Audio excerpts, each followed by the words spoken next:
नमस्कार, total TV देख रहे हैं आप और मैं हूं आपके साथ शिवम दुबे। बुलेटिन की शुरुआत रुक करेंगे पहली खबर की ओर। पेपर लीक मामलों की फास्ट ट्रैक कोर्ट से में सुनवाई के बाद केंद्र सरकार के फैसले पर हरियाणा के खेल राज्य मंत्री गौरव गौतम ने इसे महत्वपूर्ण कदम बताया। गौरव गौतम ने राहुल गांधी पर छात्रों पर राजनीति करने का आरोप लगाया। गौतम ने कहा कि सरकार सदन में पेपर लीक पर चर्चा करना चाहती है, लेकिन राहुल गांधी और इंडी गठबंधन चर्चा से भाग रहे हैं। खेल राज्य मंत्री ने ये कहा कि प्रधानमंत्री Narendra Modi paper leak system को खत्म करना चाहते हैं। गौतम ने कहा कि विपक्षी सरकारों के कार्यकाल में भी कई पेपर लीक हुआ है।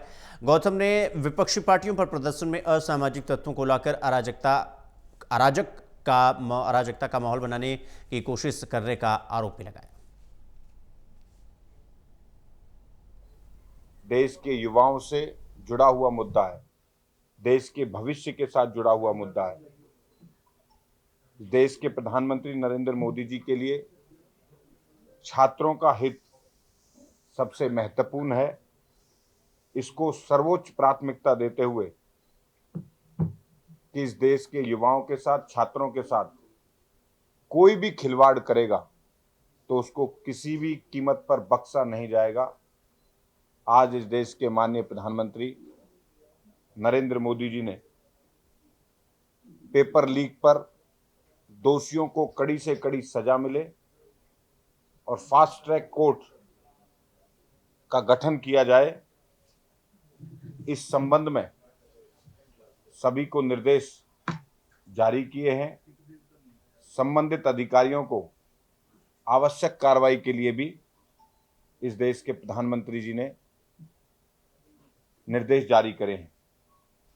विद्यार्थियों का जुड़ा हुआ ये अति महत्वपूर्ण मुद्दा है। इसकी श्रृंखला में एक महत्वपूर्ण कदम माननीय प्रधानमंत्री जी ने उठाया है कि फास्ट ट्रैक कोर्ट्स का गठन करके इस मुद्दे को और तेज गति से जो भी दोषी हो उनको सजा मिले। साथियों, लेकिन बड़े दुखद विषय है कि इस देश के विपक्ष के नेता राहुल गांधी छात्रों पर राजनीति करना चाहते हैं। छात्रों के समाधान के लिए लगातार एनडीए की सरकार मोदी जी के नेतृत्व में लगातार कह रही है कि नीट पर सदन में चर्चा हो, और छात्र और युवा भी चाहते हैं कि इस महत्वपूर्ण मुद्दे पर सदन में चर्चा होनी चाहिए। लेकिन राहुल गांधी और इंडी गठबंधन इस चर्चा से भाग रहे हैं और जिस भी नियम के तहत चाहे वो चर्चा कराएं, कितनी भी देर तक चर्चा चले सदन के अंदर, ये कराने के लिए एनडीए सरकार तैयार है।